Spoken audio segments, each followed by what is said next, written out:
اللہ کا بڑا فضل ہے، مجھے عادت ہے کبھی کبھار، میں نہیں کہہ رہا کہ کوئی بہت نیک ہوں، جب بھی کچھ توفیق ٹوٹی پھوٹی ملتی ہے دعا مانگنے کا لطف تنہائی میں آتا ہے۔ یہ تو اس لیے تاکہ لوگوں کو تھوڑا سا دعا مانگنے کا سلیقہ آ جائے، تھوڑا سا اللہ کے سامنے گڑ گڑانے کا ذوق پیدا ہو جائے۔ لیکن ہمارے ہاں جیسے ایسے لوگ آپ کو ملیں گے جو سال میں ایک دفعہ نہاتے ہیں عید کے دن، وہ بھی کوئی مشورہ دیتا ہے ان کو، تو ایسے لوگ بھی ہول سیل کے حساب سے موجود ہیں جو سال میں ایک دفعہ دعا کرتے ہیں، اور وہ اس لیے دعا میں آتے ہیں کہ چلو کبھی زندگی میں توفیق نہیں ملی تو آج ختم قرآن ہے، دعا میں شریک ہو جاؤ۔ غنیمت ہے یہ، نہ ہونے سے یہ بھی بہتر ہے۔ لیکن حقیقت یہ ہے کہ جس کو تنہائیوں میں اللہ کے سامنے مانگنے کی عادت کا چسکا لگ گیا، اس کی زندگی بن جاتی ہے۔ ہر ایک کا اپنا تجزیہ ہوتا ہے نا، بزرگوں کے ارشادات بھی ہوتے ہیں، فلاں بزرگ نے یہ فرمایا، فلاں نے یہ فرمایا، فلاں نے یہ ہوتا ہے نا، ان کے اپنے ذوق ہوتے ہیں۔ میں بزرگ تو نہیں ہوں لیکن آج کل فرما بہت کچھ رہا ہوں، تو اگر آپ کہہ سکتے ہیں جی میں نے یہ فرمایا، فرمانے پر گورنمنٹ کی طرف سے کوئی پابندی نہیں ہے، اور تجربے انسان شیئر کر سکتا ہے، اس کو بھی کوئی پابندی نہیں ہے۔ یہ میں اس لیے کہہ رہا ہوں کہ یہ نہ سمجھے کہ مفتی صاحب بہت بڑے آج کل بزرگ بنے ہوئے ہیں اور آج کل فرمانا بھی شروع کر دیا انہوں نے، فرمودات ہوتے ہیں نا بزرگوں کے۔ ایک بات خوب اچھی طرح سمجھ لیں کہ دعا سے زیادہ مشکل عبادت میرے علم میں کوئی نہیں ہے۔ دنیا کا سب سے مشکل کام کیا ہے؟ دعا مانگ، اور دعا سے بڑی عبادت بھی کوئی، بولو نا بھائی، مشکل بھی اور سب سے بڑی کا مطلب کیا ہے؟ اللہ کا قرب، اللہ سے تعلق، اللہ سے محبت، اللہ اور بندے کا لنک جتنا دعا کے ذریعے بنتا ہے، میرا اپنا تجربہ یہ ہے کہ اتنا کسی اور عبادت سے نہیں، حتیٰ کہ روزے، زکوٰۃ، نماز سے بھی نہیں بنتا۔ میرا تجربہ ہے، غلط بھی ہو سکتا ہے۔ ابھی میں نے ارشاد فرمانا بولا تھا نا، ارشاد فرمایا پر تو آپ تھکے ہوئے بھی ہے، تھوڑا سا چٹکلے بھی سنا دیتا ہوں۔ فرمایا پہ بہت دفعہ ایک لطیفہ سنا چکا ہوں، نئے لوگ آ جاتے ہیں۔ ہمارے ایک دوست تبلیغی جماعت میں گئے، کوئی دیہاتی بھی ان کے ساتھ تھے۔ جب انہوں نے بیان شروع کیا کسی گاؤں میں، تو بیان میں کہنے لگے، فرمایا جو آدمی نماز نہیں پڑھتا وہ ایسے ہے جیسے زنا کرنے والا، فرمایا جو آدمی نماز نہیں پڑھتا وہ ایسے جیسے قتل کرنے والا، فرمایا ایسے فرمایا کیا کہہ کے حدیثیں آ رہی ہیں۔ یہ صاحب کہتے ہیں میں نے سوچا کہ یار یہ حدیثیں آج میں پہلی مرتبہ سن رہا ہوں، فرمایا ہم نے تو کبھی نہیں سنا کہ نبی نے ایسے فرمایا۔ کہہ رہے میں نے بیان کے بعد اس کو پکڑ لیا کہ یار آج تو نے اتنا کچھ کہا کہ فرمایا، ہم جب کہتے ہیں فرمایا تو مراد نبی نے فرمایا نا، تو یار یہ جو اتنی ساری حدیثیں تو سنا رہا ہے کہ جو نماز نہیں پڑھتا ایسے جیسے قتل کیا، جو نماز نہیں پڑھتا ایسے جیسے زنا کیا، تو کس نے یہ فرمایا؟ کہہ رہے ہم نے فرمایا۔ کیا کہہ رہے؟ ہم نے فرمایا۔ ہم نے کہا بے بھائی یہ تیرے فرمودات کے لیے لوگ یہاں نہیں بیٹھ، کچھ بھی فرما دیتے، لیکن جیسے اس نے کچھ بھی فرما دیا، گورنمنٹ کی طرف سے فرمانے پر پابندی نہیں ہے، لیکن اس نے تو ویسے ہی فرما دیا نا۔ لیکن میں جو کچھ فرما رہا ہوں اس کے پیچھے ایک تجربہ ہے، ایک لاجک ہے، ایک دلیل ہے، ایسے ہی ہوائی بات نہیں ہے۔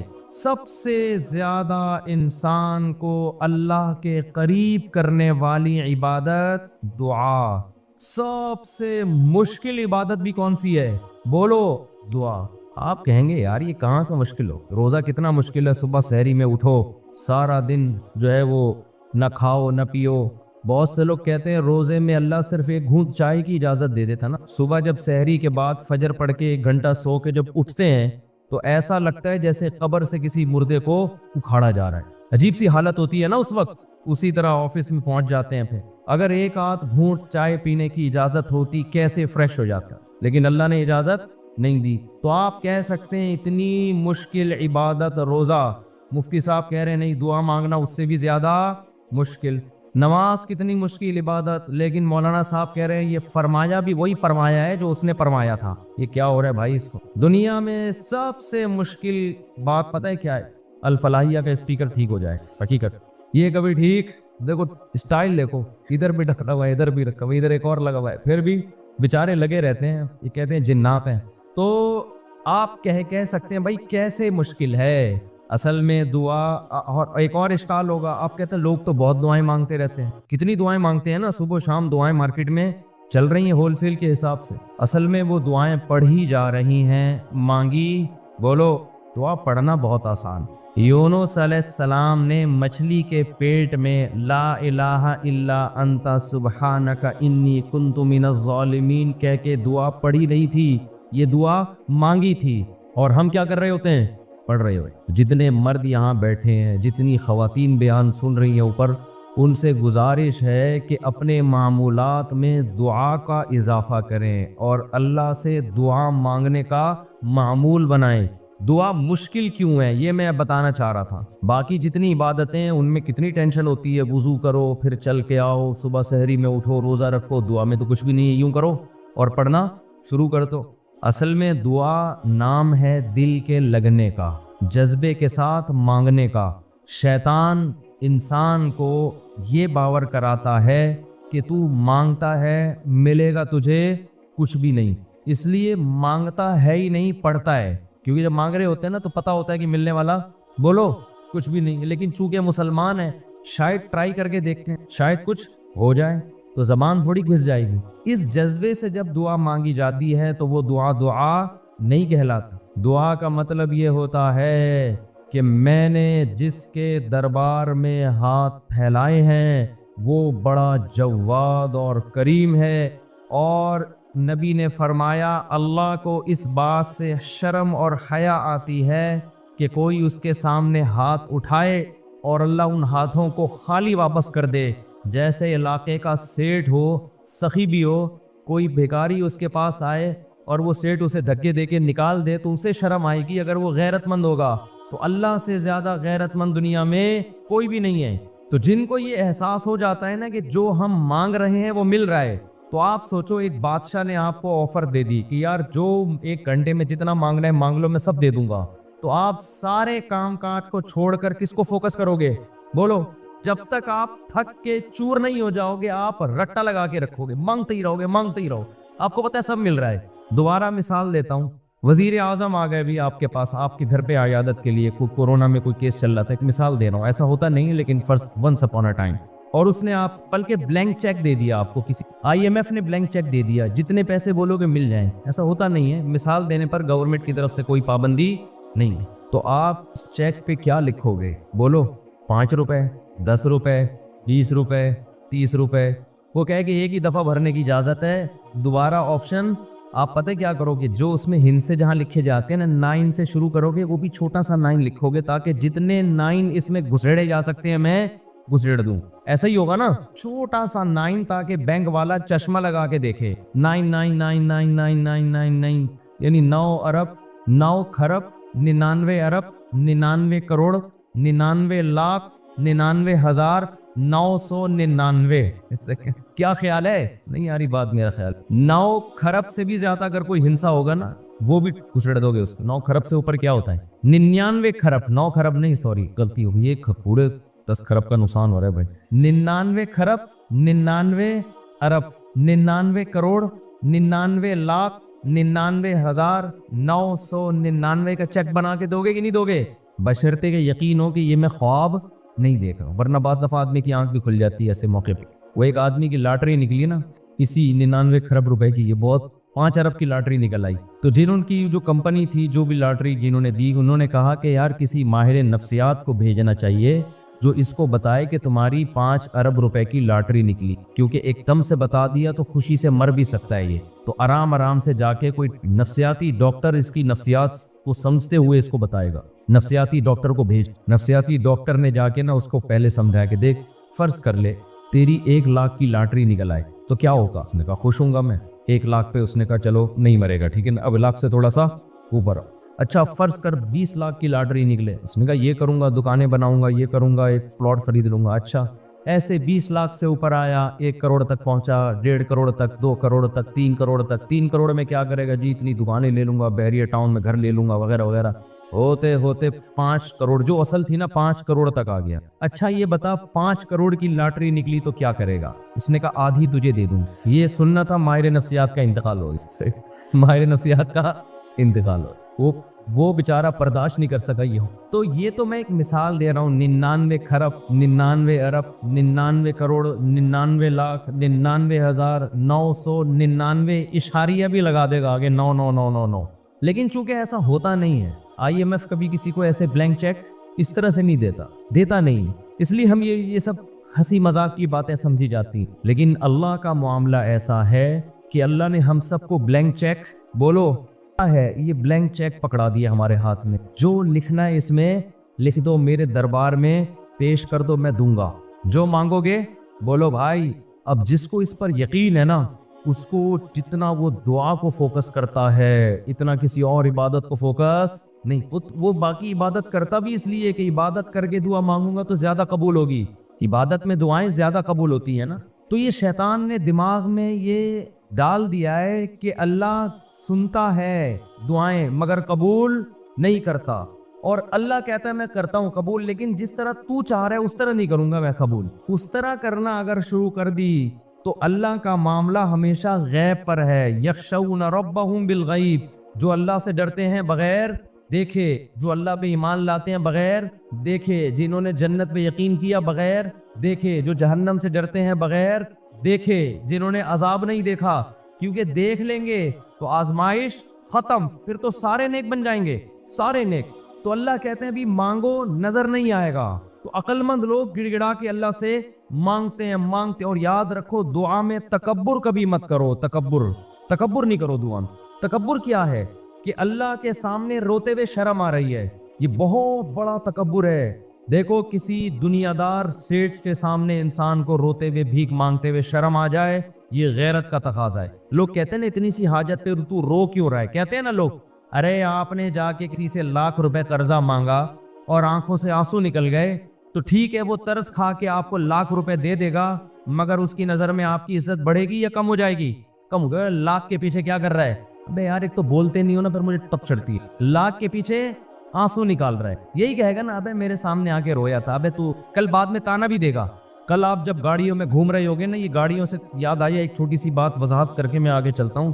میری بھی آج کل ویڈیو آ رہی ہیں، وہ ایک ریسنگ کار چلا رہے ہیں مفتی صاحب اور ریوو میں جا کے سٹائل سے بیٹھ رہے ہیں، 6 گارڈ ادھر 4 ادھر، اٹھاک ٹھاک چل رہا ہے.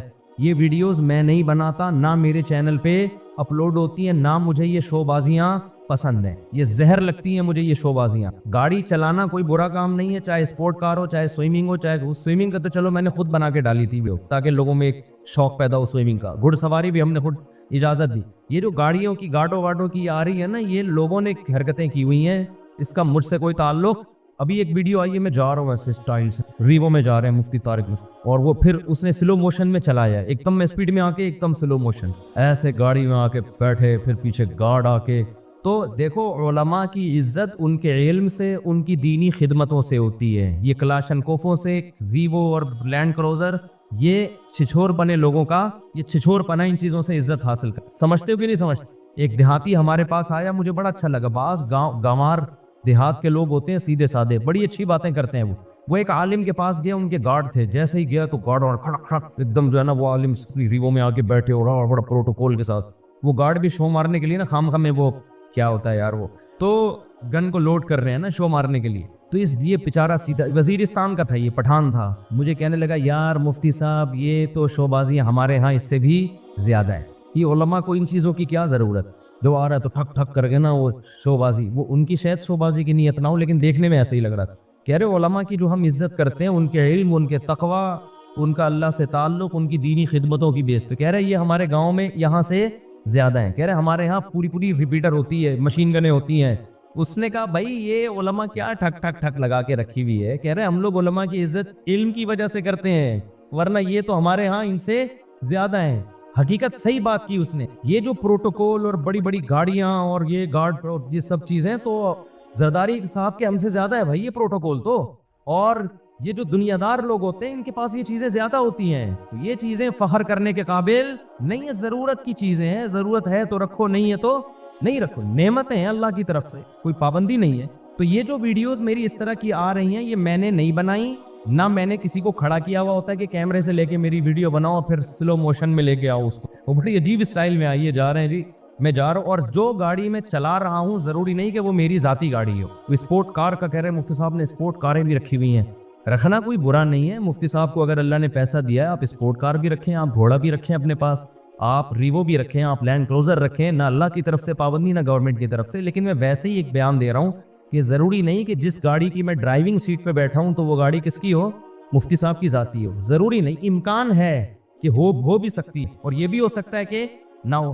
انسان کے سامنے آنسو بہانا بے عزتی کی بات ہے، استغنا کے خلاف۔ اپنی حاجت لوگوں کے سامنے بیان بولو نہ کی جائے۔ اگر آپ نے کر دی، آپ کسی کے سامنے رو دیے، اس کی نظر میں آپ کی عزت کیا ہو جائے گی؟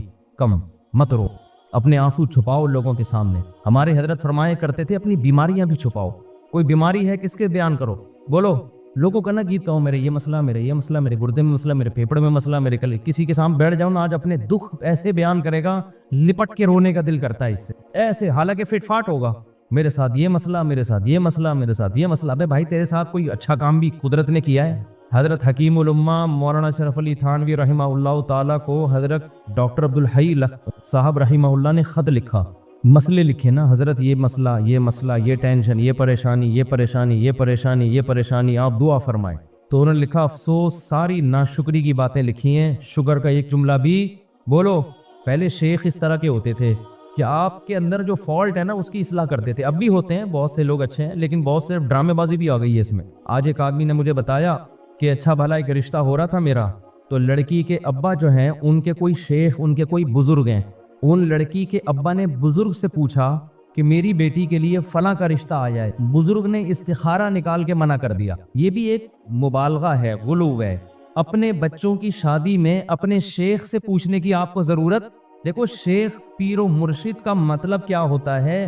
وہ آپ کو اللہ سکھائے، آپ کو دین کی باتیں سکھائے، آپ اس سے شریعت سیکھو، اللہ سے تعلق سیکھو۔ شادی بھی اپنی مرضی سے کرو، آپ ہر چیز میں شیخ سے پوچھا جا رہا ہے، تو بھائی وہ آپ کے گھر کے حالات آپ سے زیادہ نہیں جانتا۔ باپ جتنا اچھا بیٹی کے لیے فیصلہ کر سکتا ہے، ماں جتنا اچھا فیصلہ کر سکتی ہے، پیر و مرشد نہیں کر سکتا۔ پتہ نہیں کیا بنا لیا لوگوں نے پیر و مرشد کو، اپنی شادی بھی پیر صاحب جہاں کہیں گے وہاں ہوں گی، بچے کی شادی بھی پیر صاحب۔ وہ بھائی پیر ہے یا تمہارا باپ ہے؟ یہ خدا ہے؟ یہ پیر صاحب اللہ سیکھنے کے لیے، ان کو بولیں بس اللہ سکھائیں، ٹھیک ہے نا؟ اس کے علاوہ مجھ سے لوگ آ کے، بہت سے عقیدت مند لوگ ہیں، مجھ سے آگے پوچھ رہے ہوتے ہیں میری بچی کا یہ مسئلہ وہاں کر دوں۔ میں کہتا نہ میں آپ کی بچی کو جانتا ہوں، نہ میں اس کمبخت کو جانتا ہوں معذرت کے ساتھ جس سے آپ کی بچی کی شادی، میں کہاں مشورہ دوں گا؟ خود فیصلہ کرو بھائی۔ تو اتنا زیادہ اپنے گھروں میں یہ جو پیر و مرشد ٹائپ کی چیزیں ہیں، جو اور ایک نمبر پیر ہوگا نا وہ یہی مشورہ دے گا، کہے گا بھائی اللہ سیکھو، مجھے کیا پتا کہ آپ نے کہاں شادی کرنی ہے کہاں نہیں کرنی ہے، تو آپ کا گھریلو معاملہ ہے۔ طلاقیں دے رہے ہیں پیر سے پوچھ کے، طلاقیں کس سے پوچھ کے دے رہے ہیں؟ پیر و مرشد سے پوچھ کے۔ تو کہاں سے کہاں بات چلی جاتی ہے۔ تو میں یہ عرض کر رہا تھا، دیکھو مخلوق کے سامنے رونا، رو لیتا ہے انسان، کبھی پریشان ہوتا ہے تو رو لیتا ہے، ہر ایک میں توکل برداشت ایک جیسی نہیں ہوتی، لیکن اللہ کو مخلوق کے سامنے رونا پسند بولو نہیں۔ میری عادت ہے، میں اپنے بھی کچھ معمولات کبھی کبھار بتا دیتا ہوں۔ کبھی اللہ نہ کرے کوئی بیماری آئے، اللہ نہ کرے، تو میں کبھی دعا کی درخواست بھی مسجد میں اعلان نہیں کروا۔ جیسے 8-10 سال پہلے مجھے ملیریا ہو گیا تھا، کافی رمضان میں ہوا، کافی بیمار ہوں، ملیریا بھی اپنی حماقتوں سے ہوا، احتیاط نہیں کی، اور ہو گیا تو بھی ٹیسٹ نہیں کرایا۔ فنٹر گیری چل رہی تھی اس وقت، تھوڑی انسان ذرا اور ینگ ہوتا ہے تو فنٹر پنا اس میں زیادہ ہوتا ہے، ٹیسٹ کروا لیتا ہے، ٹائم پہ علاج ہو جاتا تو مسئلہ نہیں بنتا۔ بخار ہوا، اتر رہا ہے، چڑھ رہا ہے بخار، فنٹر گیری میں ہی ہم زندگی گزار رہے ہیں، وہ بہت ہی خطرناک ہو گیا۔ یہاں مؤذن، میں مارکیٹ سے شارٹ ہو گیا، 10-12 سال پرانی بات ہے۔ مارکیٹ سے جب بھی کوئی چیز شارٹ ہوتی ہے جو ہر وقت اویلیبل ہو تو لوگوں کو ٹینشن ہوتی ہے۔ مؤذن صاحب نے یہاں اعلان کر دیا، امام صاحب کی طبیعت بہت خراب ہے، تمام حضرات سے دعاؤں کی درخواست۔ میں نے مؤذن صاحب کی کھچائی کی، میں نے کہا میں نے آپ کو کہا ہے کہ آپ پبلک کو بتائیں کہ امام صاحب کی طبیعت خراب ہے، کیا ضرورت ہے شور مچانے کی؟ طبیعت کا ٹھیک ہونا، طبیعت کا خراب ہونا، یہ سب چیزیں نیچرل ہیں، نارمل ہیں، کبھی ٹھیک ہوگا، کبھی خراب ہوگا، کبھی مرے گا، کبھی جیے گا، ہر چیز کی مسجد سے اناؤنسمنٹ، پھر لوگوں کے فون آنا شروع، سنا ہے آپ بیمار ہو گئے، وہ ایک درد سر بن جاتا ہے انسان کے لیے۔ صرف ان لوگوں کو انسان بتا دے، اپنے چند بزرگوں کو جن سے اسپیشلی دعا کی درخواست کی جا سکتی ہے، بھئی طبیعت خراب ہے، آپ سے کہہ رہا ہوں کہ آپ میرے لیے دعا کریں۔ شور مچانے کی، لوگوں میں پبلش کرنے کی اس کو کی ضرورت نہیں ہے، یہ اللہ کو پسند نہیں ہے یہ عادتیں۔ آج اب دیکھو آبادی بڑھ رہی ہے نا، میں ہر نماز میں کوئی پرچی آ رہی ہوتے، میرے فلاں کا بیمار ہے ان کے لیے دعا کراتے، میرے چچا کی طبیعت خراب ہے ان کے لیے دعا کرا دیں، میرے فلاں کا انتقال ہو گیا ان کے لیے دعا کرا دیں۔ اس کا کیا ہوتا ہے، میرے دماغ میں ان کا نام رکھنا مشکل ہو جاتا ہے، نام رکھنا کیا ہو گیا، الحمدللہ، اللہ کا گلے کا توق، ایک توق ختم ہو گیا۔ تو ایک دن ایسا ہوا، فجر کے بعد پرچی، ظہر کے بعد پرچی، اب میں پوری نماز میں بندے کا نام دماغ میں رکھا ہوا ہے کہ وسیم سجاد جو حلیم کی دیکھ والے ہیں ان کی طبیعت سیٹنگ چل رہی، نماز کے بعد دعا کرانے، کیونکہ نہیں کرو پھر لوگ ناراض ہوتے ہیں. آپ کو بولا تھا ان کے لیے دعا کراؤ، یا تو پرچی وہاں لے جا کے رکھ دیں نا، زبانی میں اور ٹینشن. ایک دن ایسا ہی ہو گیا، مجھے پاس ایک ظہر میں ایک صاحب آئے کہ جی وہ فلاں کی طبیعت خراب ہے. میں نے کہا یار میں ہول سیل کے حساب سے دعا مانگ لوں گا، اے اللہ جس کی بھی طبیعت خراب ہے ٹھیک کر دے یا عافیت سے اٹھا لے. یہ تو نہیں میں نے کہا خیر ٹھیک کر دے اس کو. اور جو دنیا سے جا چکے ہیں اللہ ان سب کی، یہ تو چلتا رہے گا بھائی، کوئی مرے گا کوئی جیے گا. امام کو کیا مرغا بنایا ہوا ہے، کیا بنایا ہوا ہے آپ لوگوں نے امام کو؟ پورے محلے کی رپورٹیں اس کو، ہر گھر میں وہ فلاں بیمار فلاں. میں نے کہا، انہوں نے کہا نہیں، اجتماعی دعا میں یہ ہوتا ہے اللہ ہو سکتا ہے کسی کی سن لے، اللہ ہو سکتا ہے کسی کی سن لے. شاید وہ ادھر کونے میں ایک بندہ بیٹھا ہوا اس کی ٹھا کر کے اوپر. میں نے کہا دیکھو دعا اس کی زیادہ قبول ہوتی ہے جو درد دل سے مانگتا ہے، اور درد دل سے آپ کے ریلیٹو مانگیں گے. کسی کو کیا پتا کہ سجاد حلیم والا کون ہے، وسیم کباڑ والا کون ہے، سلیم گولے گنڈے والا کون ہے، اور شریف پنچر والا کون ہے؟ کسی کو کیا پتا یار. جب اس طرح دعائیں مانگیں گے لوگ کہیں گے اللہ ہے وہ ٹھیک کر دے، تیری مرضی، نہیں بھی کر تو کوئی اتنی بڑی ٹینشن والی بات نہیں ہے. اور کس پہ بھونکنا ہے کس پہ نہیں بھونکنا، یہ چھوٹی موٹی صلاحیتیں تو اللہ نے دی ہیں جانوروں کو. جانور آوازوں پہ سیٹ ہو جاتے ہیں. آپ خاص قسم کی آواز نکالیں اور جانوروں کو اس آواز نکالنے کے بعد کھانا کھلائیں، تو جس دن آپ آواز نکالیں گے وہ سمجھ جائے گا چارہ ڈلنے والا ہے، کھانا ڈلنے والا ہے. تو اس سے زیادہ ان میں سیکھنے کی، یعنی یہ تو وہ سیکھنا ہے کہ جو ان کی زندگی کی بقا کے لیے ضروری ہے. اس سے زیادہ جانوروں کے اندر اللہ نے سیکھنے سمجھنے کی صلاحیت نہیں رکھی ہے. اور جب سیکھنے کی صلاحیت ہی نہیں ہے تو ان کو پتہ کیا چلے گا کہ اچھا کیا ہے غلط کیا ہے. شیر ظلم کرتا ہے جانوروں پہ، آپ اسے سمجھا سکتے ہو کہ تم نے کل تو ہرن کھایا ہے، ابھی چھوڑو، ایک ہفتہ بعد دوبارہ ٹرائی مارنا ہے بھائی، ابھی تھوڑا دوسروں کو کھانے دو. آپ نے دیکھا ہوگا کوئی دوسرا جانور شکار کرے، شیر آ کے اٹھا کے لے جاتا ہے. مگرمچھ بھی ایسا ہی کرتا ہے. ڈاکومنٹریز میں آپ نے دیکھا ہوگا بہت محنت کر کے لیپرڈ جو ہے وہ ایک شکار کرتا ہے، اور اس کی عادت ہوتی ہے فوراً اس شکار کو درخت پہ لے کے چڑھے. درخت پہ لے کے چڑھتے ہوئے وہ شکار گر گیا، نیچے لومڑی آئی لے کے بھاگ گئی. اب بتاؤ لومڑی کو سمجھانا چاہیے نا کہ یار وہ گھنٹہ سے بیچارہ بیٹھا ہوا ایک ہفتے سے پوری ٹرائی مار رہا تھا کہ ہرن یا کوئی جانور اسے ملے، بھوکا بھی ہے، تم نے تو کل ناشتہ کیا ہے، کل تم 3 چوہے تم نے کھائے ہیں، اس بیچارے کو اتنے دنوں سے کچھ نہیں ملا، اب ایک محنت کی ہے، تو یہ طریقہ ٹھیک نہیں ہے. آپ کا کیا خیال ہے لومڑی کو سمجھائیں گے سمجھ میں آئے گی یہ بات؟ آج کل انسانوں کو سمجھانے سے یہ باتیں سمجھ میں نہیں آ رہی، لومڑی کو کہاں سے سمجھ میں آئے گی؟ یہ میں اتنی بات کیوں کر رہا ہوں، اس پہ اتنی زور کیوں لگا رہا ہوں؟ اصل میں یہ جو لبرل دنیا ہے نا، سیکولر دنیا ہے، اس دنیا میں اس سیکولر اور لبرل دنیا نے انسان کو خواہشات کا غلام بنایا ہوا. بس اپنی خواہشات پوری کرو، زنا کرو، چرس پیو، شراب پیو، مزے اڑاؤ. اس نے انسان کو خواہشات کا غلام بنا دیا ہے، اور اس خواہشات کی غلامی سے 2 نقصان ہوئے. ایک اللہ سے ریلیشن ختم ہو گیا، ایک آپس میں ریلیشن کی ایسی کی تیسی ہو گئی. اسلام 2 ہی ریلیشن کا نام ہے، اللہ اور اللہ کا مخلوق سے ریلیشن، اور مخلوق کا آپس میں ریلیشن. محبتیں ختم، ذمہ داریاں پوری کر رہے ہیں. ذمہ داری پوری کرنے کا نام حقوق نہیں ہے. دیکھو ذمہ داری کسے کہتے ہیں، ذمہ داری میں اور ریلیشن میں کیا فرق ہے؟ باپ اپنی اولاد کو کھلاتا ہے، آپ کا کیا خیال ہے ذمہ داری پوری کرنے کے لیے کھلاتا ہے یا تعلق کی بیس پہ کھلاتا ہے؟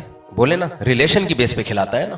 شوہر جو بیوی کو کھلاتا ہے کیا صرف ایک قانون کی ضابطے کو پورا کرنے کے لیے کھلاتا ہے یا اس لیے کھلاتا ہے کہ میری بیوی ہے؟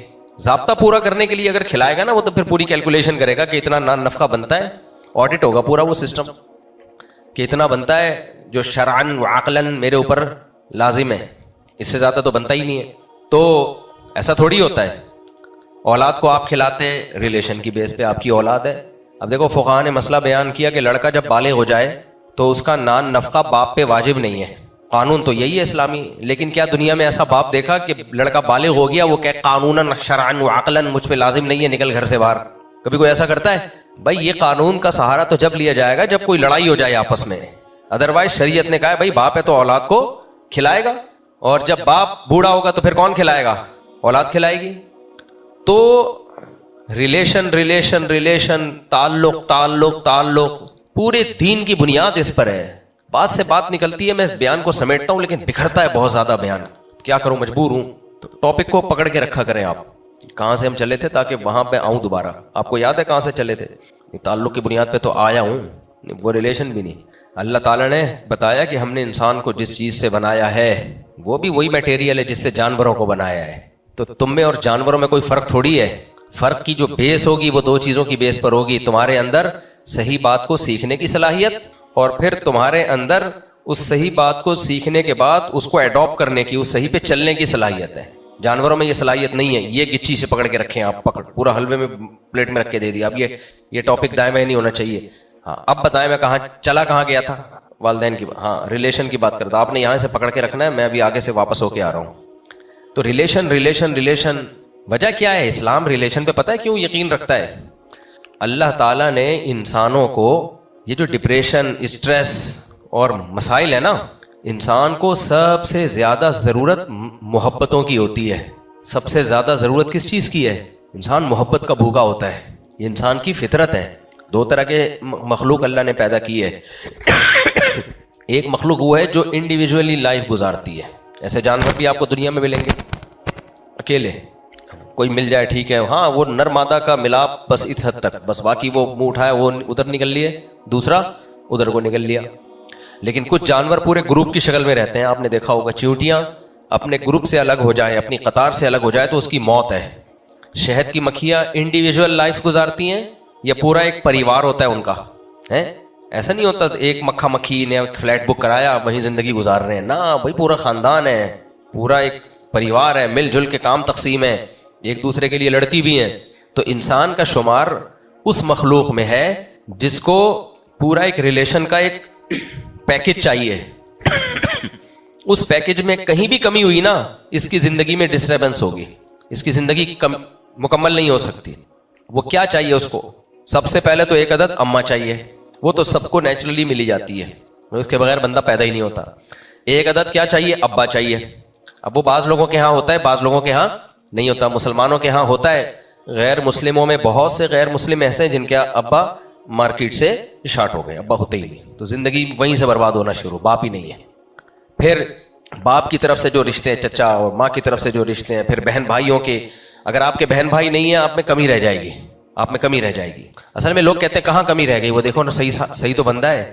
بھائی وہ کمی رہ گئی ہوتی ہے, آپ نے چونکہ جن میں کمی نہیں ہے وہ دیکھے نہیں ہوتے, تو اس لیے آپ کو وہ کمی والا نارمل لگ رہا ہوتا ہے. کبھی میرے پاس لاؤ تو میں بتا دوں گا کہ نارمل ہے یا اس میں کمی ہے. آپ بہن بھائیوں کی بات کر رہے ہو, دو بچوں میں جب وقفہ زیادہ ہو جائے نا تو بھی بڑا بچہ ڈسٹرب ہو جاتا ہے. بڑے بچے کو اپنے قریب العمر بھائی یا بہن چاہیے کھیلنے کے لیے, اگر اس میں بھی وقفہ زیادہ ہو گیا تو وہ بھی ڈسٹرب ہوتا ہے, اس کی لائف میں بھی رنگینیاں ختم ہو جاتی ہیں. دیر سے بولنا سیکھتا ہے, اپنے دکھ درد کی باتیں کسی کے ساتھ شیئر نہیں کر سکتا, 20 مسائل کھڑے ہوتے ہیں. خیر, پھر انسان کو دوست احباب بھی چاہیے, انسان کو قوم بھی چاہیے, خاندان بھی چاہیے. 20 قسم کے ریلیشن ہے جس میں انسان پلتا بڑھتا ہے. پھر اگر وہ مالدار ہے تو اس کو ریلیشن چاہیے, غریب اس سے محبت کریں. اس کے لیے اسلام نے زکوٰۃ اور صدقات و خیرات کا نظام دیا کہ مالدار غریبوں کو کھلائیں گے. سمجھ رہے ہو کہ نہیں سمجھ رہے؟ اور کس کے لیے؟ صرف اللہ کے لیے کھلائیں گے. اب اگر مالدار غریبوں کو کھلا رہا ہے اپنے فائدے کے لیے, جیسے کمپنیاں کر رہی ہوتی ہیں, تو وہ غریب کے دل میں محبت تھوڑی پیدا ہوگی. غریب کو پتہ ہے اس کا مفاد ہے. جیسے فیکٹریوں میں سیٹ صاحب غریبوں کو تنخواہیں دیتے ہیں, کھلا رہے ہیں نا کہ نہیں کھلا رہے, لیکن ان تنخواہوں سے ملازم کے دل میں سیٹ کی محبت نہیں پیدا ہوگی, بلکہ ملازم کہے گا ہماری فیکٹری چل ہی اس سے رہی ہے, تو کھلا دیا تو کیا ہو گیا, کھلا دیا تو کیا ہو گیا. لیکن زکوٰۃ اور صدقہ خیرات میں یہ تصور نہیں ہوتا, بلکہ وہاں تو یہ انما نطعمکم لوجہ اللہ, بھائی ہم تمہیں اللہ کے لیے کھلا رہے ہیں, اللہ دینے والا ہے, ہم تقسیم کرنے والے, ہمارا ہے ہی نہیں, یہ تو اللہ کا دیا ہوا مال ہے, اللہ نے کہا ہے کہ دو, تو ہمارا تو ہے ہی نہیں, یہ تو شکریہ بھی نہیں مانگتے ہم تم سے. لا نرید منکم جزاء ولا شکورا, ہم تم سے اس کا بدلہ بھی نہیں مانگتے اور اس کا شکریہ بھی نہیں مانگتے, تھینک یو بھی نہیں مت کہنا ہمیں, ایسا نہ ہو ثواب ضائع ہو جائے ہمارا. تو بتاؤ اس سے امیر کا غریب سے ریلیشن بنے گا کہ نہیں بنے گا؟ ہے بھائی. پھر اپنے رشتہ داروں پہ خرچ کرنا, رشتہ داروں پہ خرچ, زکوٰۃ دینے کا دگنا ثواب بتایا نبی صلی اللہ علیہ وسلم نے. کیوں بتایا دگنا؟ رشتہ جڑے گا بھی اس سے اور صدقے کا ثواب بھی ملے گا. تو صدقے کا تو مل ہی رہا ہے, دوسرا رشتہ جوڑنے کا بھی ثواب مل رہا ہے, رشتہ جوڑنے کا بھی ثواب مل رہا ہے. تو اچھا, اب مسئلہ کیا ہے؟ جب رشتوں کو جوڑنے کا حکم دیا نبی صلی اللہ علیہ وسلم نے, یہاں بیان میں خواتین بھی آتی ہیں, خواتین کا کام بہت امپورٹنٹ ہے رشتے جوڑنے میں. آج کل توڑنے کا کردار زیادہ ہو رہا ہے, جوڑنے کا کردار کم ہو رہا ہے. ہر وہ چیز جو رشتے توڑنے کا ذریعہ بنتی ہے اس پہ پابندی لگائی. غیبت کرنے سے رشتے جڑتے ہیں یا ٹوٹتے ہیں؟ ٹوٹتے ہیں. غیبت پہ پابندی لگائی. اور خواتین کو الگ سے حکم دیا گیا غیبت سے بچنے کا، کیونکہ مرد تو مصروف ہوتے ہیں سارا دن جاب، خواتین گھر میں بعض دفعہ فارغ ہوتی ہے، دو انٹیاں آگے بیٹھ جائیں گی تو کسی تیسری انٹی کی برائیاں شروع۔ نبی صلی اللہ علیہ وسلم کے پاس دو خواتین آئیں، آپ نے فرمایا تمہارا روزہ ہے؟ انہوں نے کہا ہاں۔ فرمایا نہیں تمہارا روزہ نہیں ہے۔ انہوں نے کہا ہم نے تو روزہ کی نیت کی۔ آپ نے فرمایا الٹی کرو۔ جب الٹی کی نا تو اس میں گوشت کے لوتھڑے نکلے، تو آپ نے فرمایا تم نے کسی کی غیبت کی تھی۔ کتنا بڑا جرم ہے دیکھو غیبت کرنا، کہ وہ باقاعدہ نبی کے معجزہ کے طور پر اللہ نے وہ گوشت کے لوتھڑے نکال دیے ان کے، کہ یہ تم نے کھایا ہے، مردہ کا گوشت کھایا ہے تم نے۔ اور آج ہماری کوئی محفل غیبت کے سے پاک ہوتی ہے؟ تو غیبتوں سے ریلیشن ٹوٹتے ہیں، تو اسلام نے کیا کر دیا؟ پابندی۔ اچھا، قوموں کا مذاق اڑانے سے دوسری قوم کے ساتھ تعلقات اچھے ہوتے ہیں یا خراب ہوتے ہیں؟ خراب۔ جتنی بھی قوم پرستی ہے، پٹھان ایسے ہوتے ہیں، مہاجر ایسے ہوتے ہیں، پنجابی ایسے ہوتے ہیں، سندھی ایسے ہوتے ہیں، سرائکی ایسے ہوتے ہیں۔ ابے جب آپ نے بول دیا کہ مہاجر ایسے ہوتے ہیں یا پنجابی ایسے ہوتے ہیں، کوئی پنجابی بیٹھا ہوا ہو، اس کے دل میں فوراً پتہ ہے شیطان ڈالے گا کہ اس کی قوم کا مذاق اڑاؤ، یہ مہاجر ہے پنجابیوں کا مذاق اڑا رہا ہے، تو پنجاب والا فوراً کہے گا نہیں نہیں مہاجر ایسے ہوتے ہیں، ان میں تو یہ خرابی ہوتی ہے۔ تو ایک دوسرے کی خرابیاں نکالتے رہو گے، بالآخر یہ قوم پرستی بڑھے گی اور بالآخر تلواریں نکلیں گی اور بالآخر ایک دوسرے کو مارنا کوٹنا شروع کر دیں گے۔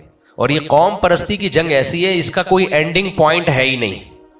کیوں اینڈنگ پوائنٹ نہیں ہے؟ فرض کرو مہاجروں کی پنجابیوں سے اللہ نہ کرے لڑائی ہو گئی، پنجابی ایسے ہوتے ہیں اور جیت گئے، فرض کرو، میں فرض کر رہا ہوں، کوئی جتوا نہیں رہا، مہاجر جیت گئے اور وہ ان کا غلبہ ہو گیا، تو پھر مہاجروں میں 20 قومیں ہیں، بہاری الگ ہیں، ملواری الگ ہیں، بھائی دہلی کے الگ ہیں، یو پی کے الگ ہیں، سب کے اس بولنے کا لب و لہجہ بھی تھوڑا تھوڑا الگ ہے۔ دہلی والے تھوڑا سا الگ اسٹائل سے بولتے ہیں، ہم لوگ سہارنپور کے، ہماری زبان میں تھوڑی شدت ہے، تشدید لگا دیتے ہم لوگ۔ سہارنپور کی جو اردو ہے نا اس میں شدت ہے، تو پھر وہ آپس میں لڑ رہے ہیں، تو لڑ کے کوئی پھر بھئی وہ تو بہاری ہے نا، تو ہم بہاری نہیں ہیں، تو قوم کی کوئی آخر میں 2-4 آدمی باقی رہ جائیں گے، کیونکہ قوم کے اندر قومیں ہوتی ہیں۔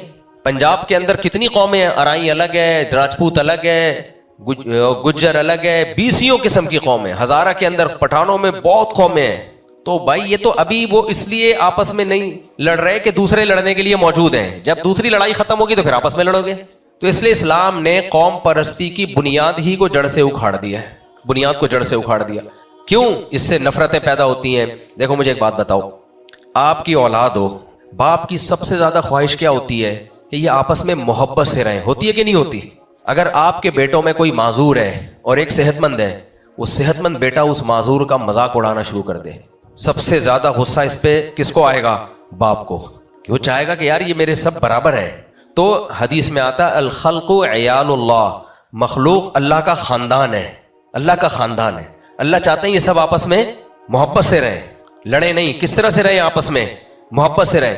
تو محبت سے رہنے کے لیے ضروری تھا صحت مند کسی معذور کا مذاق نہ اڑائے، اس لیے ہمیں حکم دے دیا لا تلمزوا انفسکم، کسی کا مذاق نہ اڑایا کرو، اندھا ہے، کانا ہے، لنگڑا ہے، یہ مذاق مت اڑایا کرو۔ پھر لا یسخر قوم من قوم، ایک قوم دوسری قوم کا مذاق نہ اڑائے۔ کیوں؟ جب مذاق اڑاؤ گے تو وہ آپ کا مذاق اڑائیں گے، قوموں پہ لطیفے بن رہے ہوتے ہیں، اس کا نتیجہ کیا نکلتا ہے؟ عصبیت، اندر عصبیت، لسانیت، قوم پرستی کی آگ بھڑکتی ہے۔ تو آہستہ آہستہ کیا ہوتا ہے؟ اس سے نفرتیں پیدا ہوتی ہیں۔ تو اسلام نفرتوں کا مذہب ہے یا محبتوں کا مذہب ہے؟ بولو نا کیا ہو گیا؟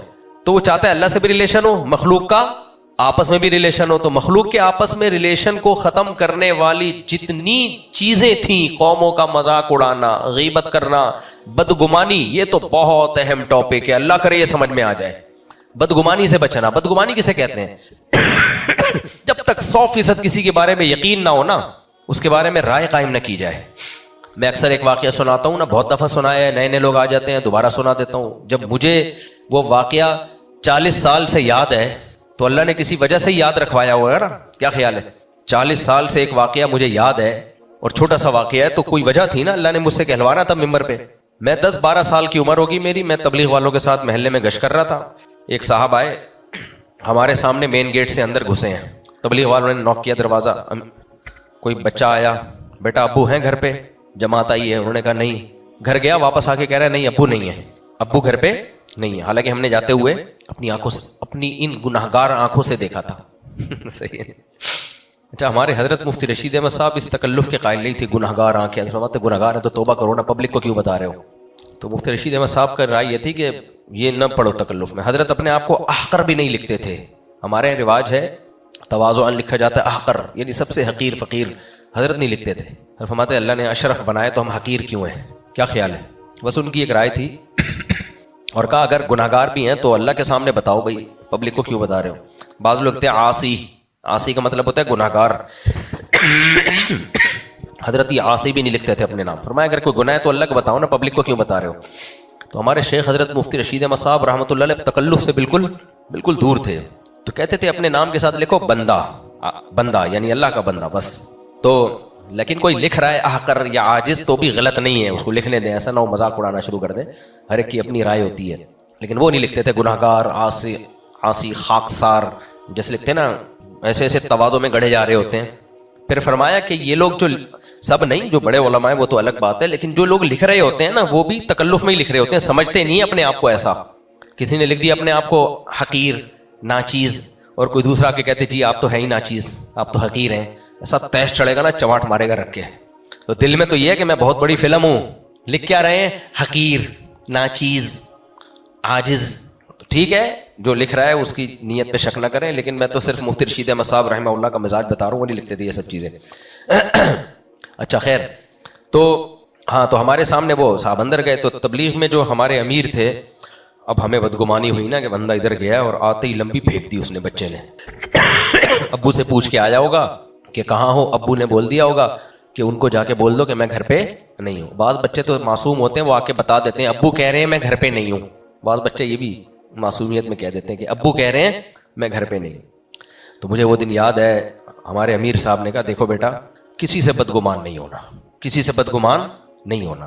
عین ممکن ہے کہ وہ آئے ہوں، کوئی پانی وانی پیا ہو، اور کوئی پیچھے چھوٹا دربو نہیں ہو، پتلی گلی گندی گلی ہو سکتا ہے وہاں سے واپس نکل گئے ہوں.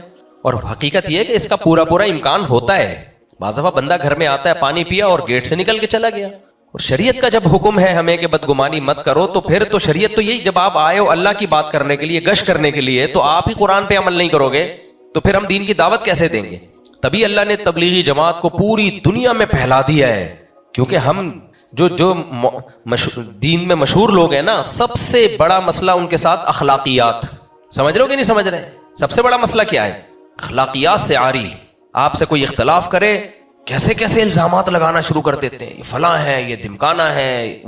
مجھے تو وہی لفظ آج کل یاد آ رہا ہے، درباری اور کرنل اور بریگیڈیئر.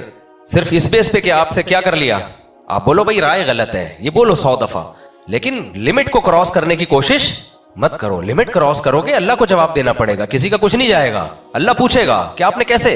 ادھر اللہ تو کہہ رہے کہ ان بعض الظن اثم اجتنبوا کثیرا من الظن. بدگمانی سے بچو، بدگمانی سے بچو. بہت دفعہ یہ بدگمانی جھوٹ ہوتا ہے، آپ سمجھ رہے ہوتے، حقیقت میں ایسا نہیں ہوتا. کوئی دلیل نہیں ہوتی، اپنے مخالف پر جو چاہے. یہ مذہبی لوگوں میں بہت زیادہ ہے. سیاسی لوگوں کی تو بیس ہی یہی ہے. سیاست ہماری چلتی ہی اس بیس پر ہے. میں دیکھو سیاست میں ٹانگ نہیں اڑاتا، نہ میں یہاں سیاست کرنے کے لیے بیٹھا ہوں، لیکن سیاست کے بارے میں شریعت نے جو رہنمائی کی ہے وہ تو بتانا میرا فرض ہے کہ نہیں ہے. سیاست میں ایک اصول یاد رکھو جو ہمارے یہاں چل رہا ہے کہ میرا لیڈر کتنا ہی غلط کرے وہ پھر بھی ٹھیک ہے، میری مخالف پارٹی کتنا ہی اچھا کرے وہ پھر بھی غلط ہے. یہ چل رہا ہے. تو یہ سیاسی لیڈروں کی مجبوری ہے، ان کو کرنے دو. ہم اور آپ کو ایسا نہیں بننا چاہیے. سیاسی لیڈروں سے اللہ خود ہی پوچھ لے گا قیامت کے دن ہمیں کیا کرنا چاہیے. ہم اگر کسی کو اپنا سیاسی لیڈر مانتے ہیں تو ہمیں یہ تصور کرنا چاہیے کہ یہ دوسروں سے اچھا ہے. اتنا اچھا نہیں ہے جتنا میں سمجھ رہا ہوں، تھوڑا سا کم کر لو. اور میری مخالف پارٹی کا جو سربراہ ہے وہ میرے پارٹی کے سربراہ سے تھوڑا کم ہے، کم لیول کا ہے، لیکن اتنا برا نہیں ہے جتنا میں اس کو سمجھتا ہوں. تھوڑا سا اس کے لیے بھی کچھ ظرف رکھو. اگر یہ والی سیاست ہمارے ملک میں آئے نا، بہت سارے مسئلے حل ہو جائیں گے. ہمارے یہاں تو میرے بھائی ایسا سیٹ اپ چل رہا ہے کہ آپ کسی کی رائے سے اختلاف کرو، بس ایسے جیسے شہد کے چھتے میں ہاتھ دے دیا. اور یہ مذہبی لوگوں میں یہ چیز زیادہ ہے. اور پھر مذہبی لوگ جب مذہب کا لیبل لگا کے فتوے لگاتے ہیں نا سامنے والے پر، پھر آدمی کہتا ہے یار مذہب کو تو استعمال، مذہب تو بدگمانی سے بچنے کا حکم دے رہا ہے، پھر مذہب کا لیبل تو مت لگاؤ نا. میں اس کی ایک مثال دیتا ہوں نا. شادی کی مثالیں بڑی جلدی سمجھ میں آتی ہیں لوگوں کے. شادی کی مثالیں، اس لیے میں شادی کی مثال لے دیتا ہوں، وہ جلدی نوجوانوں کے ایک دم سمجھ میں آ جاتے ہیں. سو بھی رہے ہوتے ہیں نا تو خراٹے لے کے بھی بیان میں سورے اوڑ جاتے ہیں. ہاں بھائی چلو، اس لیے میں یہ مثال دیتا ہوں. دیکھو مجھے بتاؤ، آپ گئے 70، آپ کی عمر ہے 50 سال، آپ کو پتہ چلا کسی گھر میں 9 سال کی لڑکی ہے لیکن وہ بالغ ہو گئی ہے. بعض دفعہ 9 سال کی عمر میں بھی بچی بالغ ہو جاتی ہے. ایسے بہت سارے واقعات ہیں, آج بھی ہوتے رہتے ہیں. اب آپ نے وہاں جا کے اس کو نکاح کا پیغام دیا, اس کے ابا کو. اس کے ابا نے بولا تم اپنی عمر دیکھو اور میری عمر دیکھو, میری بچی کی عمر دیکھو, 9 سال ہے, میں کیسے کر دوں. اب آپ فوراً قرآن و سنت کا لیبل لگاؤ کہ سیدہ عائشہ کی بھی تو نبی سے شادی چھوٹی عمر میں ہوئی تھی اور نبی کی عمر 50 سال تھی, 49 سال تھی, تو یہ تو سنت ہے. میں چاہتا ہوں یہ سنت زندہ ہو جائے. وہ جو بے وقوف ہے نا بیچارہ, جس کو قرآن و سنت کی گہرائی کا نہیں پتا, آپ نے اس کو آزمائش میں ڈال دیا کہ نہیں ڈال دیا ہے. عام جو لوگ ہوتے ہیں نا, سادہ لوگ ہوتے ہیں, ان کی مینٹیلٹی اتنی ہائی نہیں ہوتی کہ وہ ڈیپ میں جا کے کسی حدیث کا مطلب سمجھ سکیں. تو مذہبی آدمی جو 2 نمبری کرے گا نا, وہ کیسے کرتا ہے. یہ سب میں نے دیکھے ہوئے واقعات, میں ہوائی باتیں نہیں کر رہا. تو وہ کہے گا بھائی نبی صلی اللہ علیہ وسلم نے بھی تو کیا ہے, تو یہ تو سنت ہے, یہ سنت زندہ ہونی چاہیے, وغیرہ وغیرہ وغیرہ وغیرہ. لوگ ڈر جاتے ہیں کہ یہ پتہ نہیں, حالانکہ یہ بے موقع آپ حدیث سنا رہے ہیں. آپ اپنی بچی کو رکھ کے سناؤ, آپ کی بیٹی کا رشتہ کسی 40-50 سال کی عمر کا آئے اور اس کی بچی کی عمر 10-11 سال ہو, آپ کبھی کرو گے یہ؟ نہ. تو بالکل سیاسی لوگوں میں یہی ہو رہا ہے. سمجھ رہے ہو کہ نہیں سمجھ رہے؟ جب اپنے مخالف کو نیچا دکھانا ہے تو ان کو قرآن کی آیتیں بھی ملیں گی, ان کو حدیثیں بھی ملیں گی, صحابہ کے واقعات بھی ملیں گے. لیکن جب وہی اپنے اوپر آئے گی تو پھر ان حدیثوں کا مطلب اصل میں یہ تھا, اس حدیث کا مطلب اصل میں. اب آپ گئے 9 سال کی بچی کا رشتہ لینے, آپ 50 سال کے ہو, وہاں حدیث سنا رہے ہو کہ نبی تو کی ہے. اور جب آپ کی بیٹی کے لیے آیا تو آپ کیا کہو گے؟ بھائی وہ جو نبی نے کیا اس کا تو مطلب یہ تھا. یہ کہو گے کہ نہیں کہو گے؟ وہ تو پیغمبر تھے, پیغمبر سے بڑا کیا عہدہ ہو سکتا ہے بھائی. وہ تو 60 سال کے بھی ہوتے تو حضرت عائشہ نے اس نکاح پہ رش کیا. آپ پیغمبر تھوڑی ہو. لیکن پتہ ہے آپ کیا کہو گے؟ پیغمبر نہیں, لیکن العلماء ورثۃ الانبیاء, علماء پیغمبروں کے وارث ہوتے ہیں. یہ بات بھی ٹھیک ہے. کیا آپ بھی اللہ پیغمبر کے وارث ہو یا نہیں ہو؟ کیا ہر عالم پیغمبر اللہ کے پیغمبر کا وارث ہوتا ہے؟ نہ, باعمل علماء ہوتے ہیں. تو آپ کا کیا پتا آپ باعمل ہو یا نہیں ہو.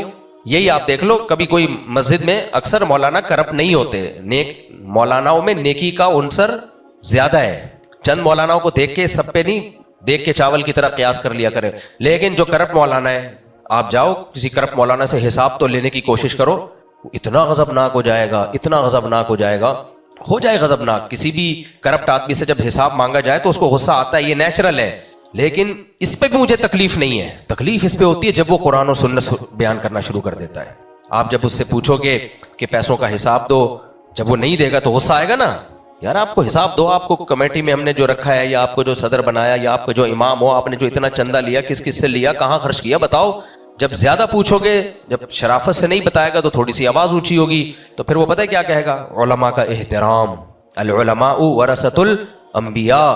پھر آپ کو کلپ بھیجنا شروع کرے گا علماء کی فضیلت پر, علماء کے سامنے. پھر وہ آیتیں پیش کرے گا کہ اے ایمان والو, نبی کی آواز کے سامنے اپنی آواز اونچی نہ کیا کرو. اور پھر تفسیر کے لیکچر بھیجے گا کہ مفسرین لکھتے ہیں کہ علماء پر بھی یہی حکم ہے کہ ان کی آواز کے سامنے بھی اپنی آواز کو اونچا نہیں کرنا چاہیے, چونکہ علماء انبیاء کے وارث ہیں. اتنی حدیثیں, اتنی آیتیں سنا دے گا کہ سامنے والا بیچارہ ٹھٹر جائے گا, بولے گا بھائی میں شاید پتہ نہیں میرے بیوی میرے نکاح سے نہ خارج ہو گئی ہو, میں تو دائرہ اسلام سے ہی خارج ہو گیا. یہ ہے عوام سے کھیلنا. یہ کیا ہے؟ عوام سے کھیلنا, عوام کے جذبات سے کھیلنا. میاں بیوی میں جب جھگڑا ہوتا ہے, اب ہوتا کیا ہے؟ مثال کے طور پر شوہر نے بیوی کو ستایا, اس کا بیسک حقوق ادا نہیں کر رہا, اس کو تنگ کر کے رکھا ہوا ہے. یہ بہت گھروں میں دیکھنے کو ملتا ہے. بیوی فوراً اس کو حدیثیں بھیجنا شروع کر دیتی ہے, شوہر فوراً بیوی کو حدیثیں بھیجنا شروع کر دیتا ہے کہ دیکھو شوہر کا احترام اسلام میں کتنا فرض ہے. نبی صلی اللہ علیہ وسلم نے فرمایا, لو کنت آمر احدا ان يسجد لاحد لامرت النساء ان يسجدن لازواجهن, کہ اگر حکم ہوتا کہ عورت سجدہ کرے تو کس کو حکم کرتی؟ شوہر کو. اتنا بڑا حق. یہ بے موقع آپ حدیثوں کا استعمال کر رہے ہو, یہ موقع نہیں ہے. اس سے پتہ ہے کیا خطرہ ہوتا ہے؟ بعض دفعہ عورت غضبناک ہو کے حدیث کا انکار کر دیتی ہے. ایسے واقعات آئے ہیں, شوہر بیوی پہ ظلم کر رہا ہے, اس کے حقوق ادا نہیں کر رہا. جب بیوی نے بے اکرامی کی, تھوڑی لڑائی کی, تو اس کو نبی کی حدیثیں سنانا شروع کر دیں کہ شوہر کے سامنے آواز نہیں اٹھاؤ, یہ نہیں کرو. بیوی نے کہا معاذ اللہ نقل کفر نباشت, میں اس اسلام کو مانتی نہیں ہوں. غلط کیا اس نے, وہ تو کافر ہو گئی, لیکن اس کفر پہ ابھارنے والا کون ہے؟ شوہر, جو بے موقع حدیثیں سنا رہا ہے اس کو. یہ موقع تھوڑی ہے. آپ کو آپ کی غلطی بتائی جا رہی ہے, آپ کو یہ بتایا جا رہا ہے کہ آپ بنیادی نفقہ نہیں دے رہے, آپ گھر میں تمیز سے بات نہیں کر رہے. آپ جب گھر میں آتے ہو تو لگتا ہے کہ چنگیز خان بغداد میں داخل ہو چکا ہے, بچوں کی اسکول کی فیس نہیں دے رہے, وغیرہ وغیرہ جو چل رہے ہوتے ہیں جھگڑے. بل آیا ہوا ہے, اس کا بل تو دو, گیس کا بل. غائب ہو جاتے ہو, پتہ نہیں چلتا, 2 مہینے کدھر غائب ہوا ہے, لڑکوں کے لونڈے لپاڑوں کے ساتھ بیٹھے رہتے ہو رات 3 بجے تک. تو اب جب وہ لڑائی کرے گی تو فوراً شوہر کے حقوق بیان کرنا. یہ اللہ کے عذاب سے ڈرنا چاہیے. سمجھ میں آ رہی ہے بات کہ نہیں آ رہی؟ یہ سب میں مرض ہے. یہی عورت بھی کر رہی ہوتی ہے, وہ تمیز سے بات نہیں کر رہی, وہ آپ کے بیسک حقوق ادا نہیں کر رہی. اب آپ نے گھر میں ڈانٹ ٹپٹ کر دی تو فوراً وہ حدیثیں بھیجنا شروع کرے گی کہ نبی صلی اللہ علیہ وسلم کے اخلاق اپنی بیویوں کے بارے میں کتنے شائستہ اخلاق تھے, کتنے اچھے اخلاق سے. تو آدمی کا میٹر گھومتا ہے کہ یار ایک تو میرا بنیادی حقوق ادا نہیں کر رہی ہے, اوپر سے مجھے ہی حدیثیں, جب میں غصہ کرتا ہوں تو بتاتی ہے کہ سب سے حدیث میں آتا ہے سب سے اچھے اخلاق والا وہ ہے جس کے اپنی بیوی سے اخلاق اچھے ہوں. تو آدمی کی گھوپڑی گھومتی ہے کہ نہیں گھومتی؟ ایسے موقع پہ جو کچا ایمان والے ہیں وہ کیا کہہ دیتے ہیں, ہم مانتے ہی نہیں ان حدیثوں کو, جاؤ یہ حدیثیں کسی اور کو دکھانا. تو مرد کو جو اس ظلم پہ مجبور کیا, حدیث کے انکار پر, یہ کس نے کیا ایسے موقع پہ؟ عورت نے. بے موقع نصیحت یہی ماں باپ اور اولاد میں بھی چل رہا ہوتا ہے, ماں باپ اور اولاد میں بھی چل رہا ہوتا ہے. یہ مجھے ایک دفعہ ایک فیکٹری والے نے بلایا, بہت پرانا قصہ ہے, کسی کو پتہ نہیں چلے گا کس کی بات ہو رہی ہے, بہت پرانا قصہ ہے. فیکٹری کے سیٹھ نے بلایا اصلاحی بیان کے لیے. میں نے کہا چلو پبلک میں اصلاحی بیان کر دیتا ہوں. تو میرا کسی بیان کا کوئی معاوضہ نہیں ہوتا, سمجھ رہے ہو. تو میں چلا گیا, بیان کیا میں نے. تو مجھے آخر میں کہتے ہیں صاحب ایک چھوٹی سی بات بتاؤں آپ کو. میں نے کہا جی. کہہ رہے ہیں آپ ان کو تھوڑی نصیحت کر دو, یہ لوگ یہ کرتے ہیں کہ ہم ان کو ٹریننگ دیتے ہیں, فیکٹری میں یہ جاب کرتے ہیں, پھر جہاں ان کو اچھی تنخواہ ملتی ہے نا, یہ فیکٹری چھوڑ کے بھاگ جاتے ہیں, کہیں اور جاب تلاش کرتے. تو یہ غلط ہے نا. میرے پاس 5 سال 6 سال کام کیا, تو یہ تو نہیں ہے نا کہ یار اچھی تنخواہ مل گئی تو چھوڑ چھاڑ کے بھاگ گئے. تو ان کو تھوڑا غیرت, ان کو تنخواہیں دے رہے ہو, یہ کوئی عیدی سینٹر نہیں کھولا ہوا آپ نے کہ فری پھوکٹ میں آپ پیسے بانٹ رہے ہو ان کو. تو جب آپ اپنے فائدے کے لیے ان کو کم تنخواہ دے رہے ہو تاکہ فیکٹری کا پروفٹ زیادہ ہو, تو یہ اپنے فائدے کے لیے جہاں زیادہ تنخواہ ملے گی کیوں نہیں کھسکیں گے بھائی؟ کیا خیال ہے بھائی؟ اچھا میرے ماتحت جتنے بھی لوگ کام کرتے ہیں نا, آپ کسی سے بھی پوچھ لو, زیادہ لوگ نہیں ہے لیکن جو بھی تھوڑے لوگ ہیں, اب تو فاؤنڈیشن بن گئی تو اور بھی کچھ لوگ آ گئے ہمارے پاس. تو ہم نے ان کو ایک بات کہی ہوئی ہے کہ آپ کو کبھی بھی اچھی آفر کہیں سے آئے آپ چلے جانا, میں بالکل بھی ناراض نہیں ہوں گا. صحیح ہے نا؟ اپنے گارڈز کو بھی میں نے کہا ہوا ہے کہیں بھی اچھی, ہم جتنی تنخواہ دے رہے ہیں اس سے 1 روپے بھی کہیں بھی زیادہ مل رہا ہو چلے جانا. آپ یہ نہیں سمجھنا کہ مفتی صاحب بولیں گے یار دیکھو غیرت بھی کوئی چیز ہوتی ہے. میں نے کہا میں نہیں سوچوں گا, اور میں نے ساتھیوں سے کہا کہ ہمیں چاہیے اپنے ماتحتوں سے اتنا اچھا سلوک کریں کہ ان کو ہم سے اچھی آفر کہیں سے آئے ہی نہیں یاری میرے خیال ہے بات سمجھ. ہم ان کو اتنا پروٹوکول دیں کہ ہم سے اچھی آفر کہیں ملے ہی نہیں ان کو. آپ کو میں کچھ باتیں بتانے کی نہیں ہوتی لیکن بتا دیتا ہوں, تاکہ پرسنل باتیں ہوتی ہیں لیکن تاکہ لوگوں میں یہ رجحان بڑھے, صرف اس نیت سے بتا رہا ہوں میں, رجحان بڑھے. اپنے جو ماتحت لوگ ہیں نا ان کو اچھی رہائش دیا کرو, اچھا کھانا دیا کرو, اچھی تنخواہ دیا کرو, ان کی بنیادی ضرورتوں کا فل خیال کیا کرو. پھر وہ کام نہ کریں تو آپ ناراض ہو ان کے اوپر. اس میں کنجوسی مت کرو, ورنہ ہوگا پتہ ہے کیا ہے, تمہارے جو ماتحت ہوں گے وہ ہر وقت تلاش میں رہیں گے, ادھر سے کہیں سے آئے تو نکلو پتلی گلی سے. پھر بھی اگر ان کو کہیں اچھا آ رہا ہے تو نکل جائیں. کیا خیال ہے بھائی؟ لیکن آپ کوشش کرو, آپ اتنا اچھا کرو کہ ان کو آپ سے اچھا کہیں مل ہی نہ رہا ہو. تو کم وقت جو سیٹ ہے جو یا فیکٹری چلا رہا ہے وہ اپنے آپ کو تبدیل نہیں کرے گا کہ میں اتنی آفریں دے دوں, میں وہ کہے گا کہ ان کو نچوڑو بالکل ایسے. فیکٹریوں میں اتنی ارننگ ہوتی ہے نا کہ مزدوروں کی تنخواہ تو بہت تھوڑا حصہ ہوتا ہے اس کا, یہ ڈبل بھی کر دے تو بھی ان کا پروفٹ کم نہیں ہوگا. وہاں سے ان کو نچوڑ کے بالکل سرنج سے ان کا خون نکال لیا ہوتا ہے. اور ہمارے یہاں جب اخبار چھپا کرتا تھا نا تو حضرت مفتی ابو لبابہ صاحب بھی تھے اس میں, تو جس رات کو اخبار نکلتا تھا اس رات بہت ٹف ٹائم ہوتا تھا. تو استاد جی تھے ہمارے حضرت مفتی ابو لبابہ صاحب, وہ کہتے تھے کہ بھائی کھانا ہمیں اس رات ٹائٹ کھلانا ہے, یعنی ادارے کی طرف سے. تو ایک دن کیا ہوا, دال وال آ گئی. صبح جو اخبار چھپا ہے نا پرنٹ دھندلا تھا اس میں. تو ادارے نے کہا کہ یار یہ اخبار میں خبر وہ دھندلے نہیں آ جاتے پرنٹ بعد خبر.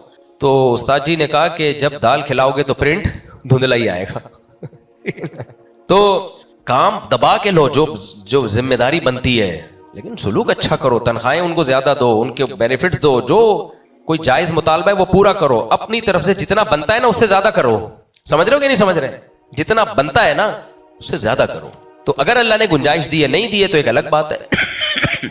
تو خیر کہاں سے کہاں بات چلی گئی.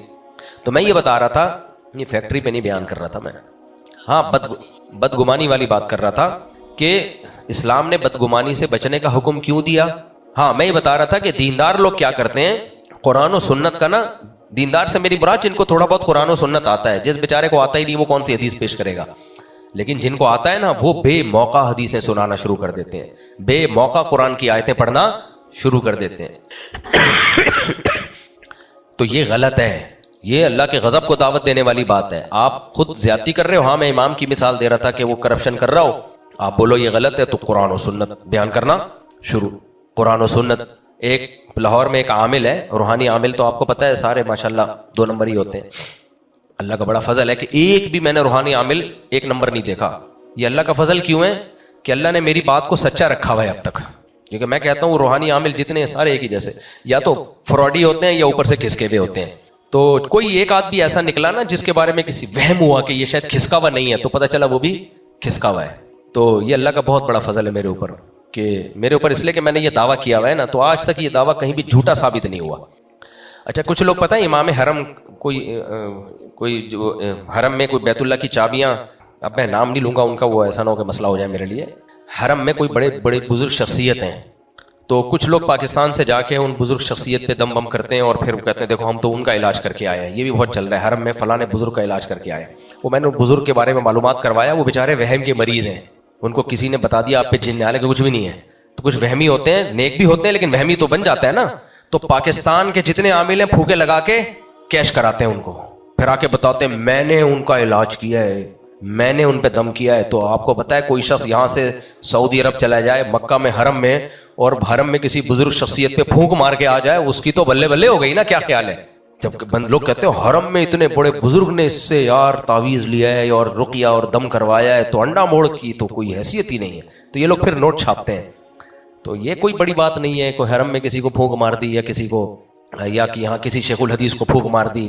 علماء کی جو فیلڈ ہے علماء اس میں ماہر ہوتے ہیں.